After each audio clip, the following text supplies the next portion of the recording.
ଜୟ ଜଗନ୍ନାଥ। ବିଶ୍ୱ ପ୍ରେମତତ୍ତ୍ୱର ଚତୁର୍ଥ ଅର୍ଘ୍ୟ ପାଇଁ ଆପଣମାନଙ୍କୁ ସ୍ୱାଗତ ଜଣାଉଛି। ଆମେ ବିଗତ ଅଧ୍ୟାୟରେ କ୍ରୋଧ ସମ୍ପର୍କରେ ଆଲୋଚନା କରିଥିଲୁ। କ୍ରୋଧ ହେଉଛି ଆମର ପରମ ଶତ୍ରୁ। ଏହା କିଭଳି ସୃଷ୍ଟି ହୁଏ ଏବଂ କିଭଳି ଆମର କ୍ଷତି କରେ ସେ ବିଷୟରେ ଆମେ କିଛି ଜାଣିବାକୁ ପାଇଛୁ। ଏ ଅଧ୍ୟାୟରେ ଆମେ ପୁଣି ଜାଣିବା କ୍ରୋଧର କେଉଁମାନେ ସାଥୀ। ଆମର ହିନ୍ଦୁ ଶାସ୍ତ୍ରରେ କ୍ରୋଧ ସମେତ ଆଉ 6ଟି ଦୁର୍ଗୁଣକୁ ଷଡ଼ରିପୁ ବୋଲି କୁହାଯାଇଛି। ଏହି ଷଡ଼ରିପୁମାନେ ଆମ ଜୀବନକୁ ନଷ୍ଟ କରିଦିଅନ୍ତି। ଏହି ଷଡ଼ରିପୁମାନେ ଆମର ମନ, ଇନ୍ଦ୍ରିୟ, ବ୍ୟକ୍ତିତ୍ୱକୁ ଧ୍ୱଂସ ଆଡ଼ିକି ନେଇଯାଆନ୍ତି। ତେଣୁ ଏହି ଷଡ଼ରିପୁ କେତେ ମାରାତ୍ମକ ଆମେ ନିଶ୍ଚିନ୍ତ ଭାବରେ ବୁଝିବା ଦରକାର। ଏହି ମର୍ମରେ ଗୋଟିଏ ସଂସ୍କୃତ ଶ୍ଲୋକର କଥା ମନେ ପଡ଼ିଯାଉଛି। କାମ କ୍ରୋଧଶ୍ଚ ଲୋଭଶ୍ଚ ଦେହେ ତିଷ୍ଠନ୍ତି ତସ୍କର ଜ୍ଞାନରତ୍ନ ପ୍ରହାରୟା ତସ୍ମାତ୍ ଜାଗ୍ରତ ଜାଗ୍ରତ। କାମ, କ୍ରୋଧ, ଲୋଭ ଏ ଆମ ଶରୀର ଭିତରେ ତସ୍କର ସଦୃଶ ଅବସ୍ଥାନ କରୁଛନ୍ତି। ଏମାନେ ଆମର ଜ୍ଞାନ ରତ୍ନକୁ ଲୁଟି ନେବା ପାଇଁ ଛୁଟି ଆସିଛନ୍ତି। ତେଣୁ ଆମ୍ଭେମାନେ ଜାଗ୍ରତ ହେବା ଦରକାର। ଏଇ ଯେଉଁ କାମ, କ୍ରୋଧ, ଲୋଭ ତା ସହିତ ଅଛନ୍ତି ପୁଣି ଆସକ୍ତି, ଗର୍ବ, ଈର୍ଷା। ଏଇମାନେ ହେଉଛନ୍ତି ଷଡ଼ରିପୁ, ଯାହାକୁ ଇଂଲିଶରେ 6 ଏନିମିଜ୍ ଅଫ୍ ମାଇଣ୍ଡ କୁହାଯାଏ। ତେଣୁ ସେ 6 ଏନିମିଜ୍ ଇଂଲିଶରେ ଯେଉଁଟା ଅଛି, ପ୍ରଥମ ଏନିମି ହେଉଛି lust, second anger, third greed, fourth desire, fifth ego and sixth envy or jealousy. ଫାର୍ଷ୍ଟଟା ଯେଉଁଟା ହେଉଛି lust, that means desire for sensual pleasure, ଅର୍ଥାତ୍ ଇନ୍ଦ୍ରିୟ ସୁଖ ପାଇଁ ଅଭିଳାଷ, ଯାହା କୁହାଯାଏ କାମ ବା କାମନା। ଆମର ଭୌତିକ ଭୋଗଲାଳସ ପ୍ରତି ଯେଉଁଠି ଜାଗ୍ରତ ହୁଏ। ତାପରେ ହେଲା କ୍ରୋଧ, ଆଙ୍ଗର, କ୍ରୋଧ, ଗ୍ରେଡ୍, ଲୋଭ, ୱାଣ୍ଟ ବା ଡିଜାୟାର ହେଉଛି ମୋହ, ଇଗୋ ହେଉଛି ମଦ, ଏନଭି ଅର୍ ଜିଲେସି ଈର୍ଷା। ଏହି ଆମର ହିନ୍ଦୁର ଯେଉଁ ବେଦ ଏବଂ ଶ୍ରୀମଦ୍ ଭଗବତ ଗୀତାରେ ଏହି ଷଡ଼ରିପୁ ସମ୍ପର୍କରେ ବିଶେଷ ଭାବରେ ଆଲୋଚନା କରାଯାଇଛି। ଏ ସମ୍ପର୍କରେ ଯାହା ଇଂଲିଶରେ କୁହାଯାଇଛି ତାକୁ ମଧ୍ୟ ମୁଁ ଏଠାରେ ଉପସ୍ଥାପନ କରୁଛି। According to Hindu scriptures such as the Vedas and Bhagavad Gita, these 6 enemies bind the soul, the cycle of birth and death, and keep it confined in this material world. ଏଗୁଡ଼ିକ ଯେଉଁ ଷଡ଼ରିପୁ ଆମର ଆତ୍ମାକୁ ଜନ୍ମ ମୃତ୍ୟୁ ପ୍ରକ୍ରିୟାରେ ବାନ୍ଧି ରଖିଛନ୍ତି। ଷଡ଼ରୂପ ମାନଙ୍କ ମଧ୍ୟରୁ ପ୍ରଥମ ତିନୋଟି ଯାହା ହେଉଛି କାମ, କ୍ରୋଧ, ଲୋଭ, ଏହି ତିନୋଟି ଏ ଜୀବକୁ ନର୍କ ଆଡ଼କୁ ଟାଣି ନିଅନ୍ତି। ଏହି ଷଡ଼ରୂପ ଗୁଡ଼ିକୁ ପୂର୍ଣ୍ଣ ଭାବରେ ଅନୁଭବ ନକରି ଜଣେ ବ୍ୟକ୍ତି ସାର୍ବଜନୀନ ବିଶ୍ୱ ପ୍ରେମର ଅର୍ଥ ବୁଝିପାରିବ ନାହିଁ। ଏହି ଷଡ଼ରୂପ ମାନେ ଆତ୍ମାର ସବୁ ଦିଗକୁ ନିଜ ଆଡ଼କୁ ଟାଣି ନିଅନ୍ତି। ମଣିଷ ଜୀବନରେ ଏମାନେ ଦୁଃଖ ଭରି ଦିଅନ୍ତି। ଏହି ଷଡ଼ରୂପ ଦ୍ୱାରା ଆକ୍ରାନ୍ତ ହୋଇ ମନୁଷ୍ୟ ତାର ସମସ୍ତ ଶ୍ରୀ ସୌନ୍ଦର୍ଯ୍ୟ ବ୍ୟକ୍ତିତ୍ୱ ସବୁ ନଷ୍ଟ କରିଦିଏ।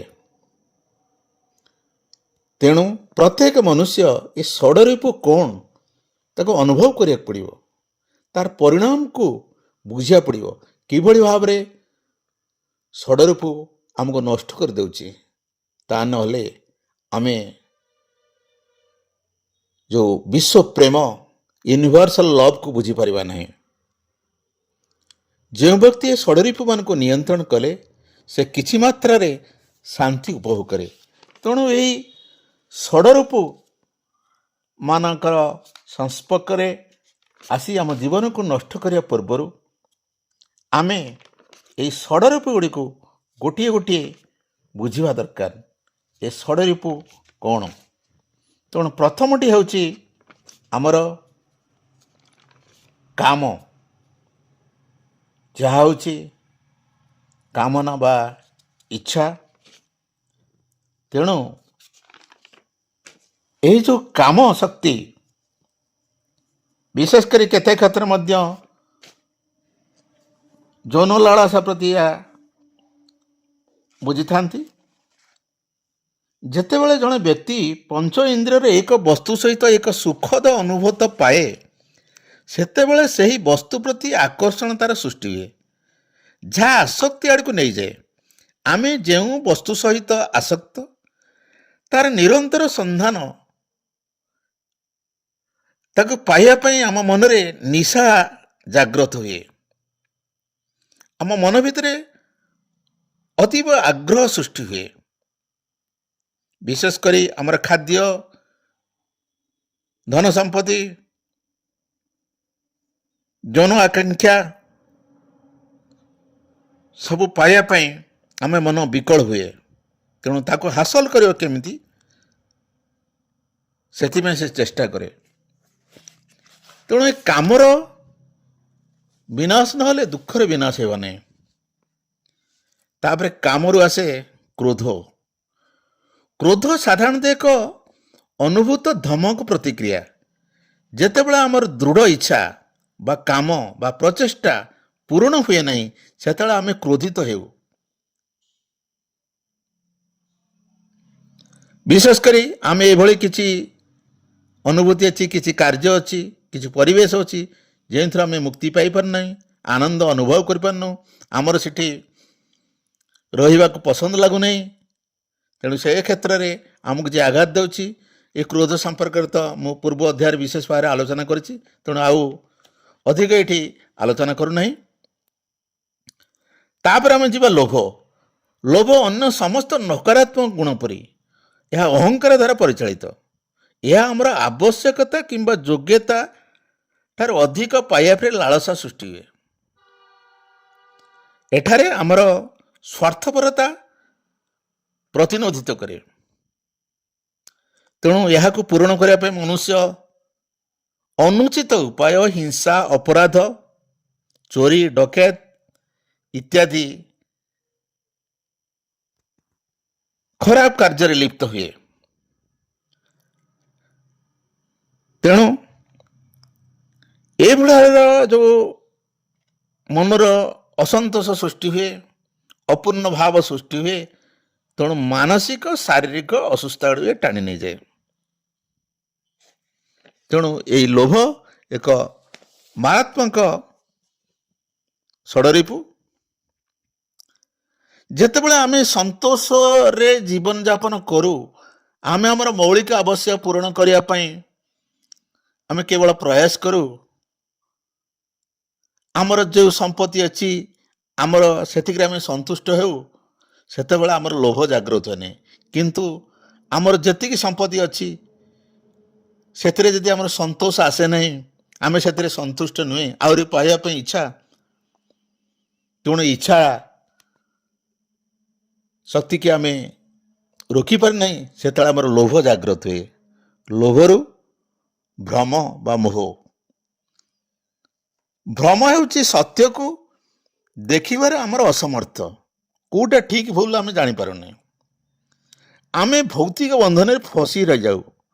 ଆମେ ବିଶ୍ୱାସ କରୁ ଆମେ ଆମ ପିଲାମାନଙ୍କ ସହିତ, ଆମ ପରିବାର ସହିତ ନିଜକୁ ଯୋଡ଼ି ଆମେ ସୁଖ ପାଇବା, ଅନ୍ୟମାନେ କେହି ସୁଖ ନ ପାଆନ୍ତୁ। ଆମେ ଜାଣିପାରୁନୁ ଯେ ଏହା କେବଳ ଏକ ଭ୍ରମପୂର୍ଣ୍ଣ ଭୁଲ ସୁଖ। ଏ ସୁଖ ହେଉଛି ଅବାସ୍ତବ। ଏଇଟା କମ୍ ସମୟକେ ଆସେ, ଯେମିତି ଆକାଶରେ ବିଜୁଳିଟି ମାରିଛି ମିଶିଯାଏ, ତେଣୁ ଆକାଶରେ ବିଜୁଳି ପରି ଇଏ ହେଉଛି ମୋହ। ପ୍ରକୃତ ସୁଖ ହେଉଛି ପବିତ୍ର ପ୍ରେମ, କରୁଣାରୁ ଆସେ, ଯାହା ହେଉଛି ୟୁନିଭର୍ସାଲ ଲଭ୍, ସାର୍ବଜନୀନ ପ୍ରେମ।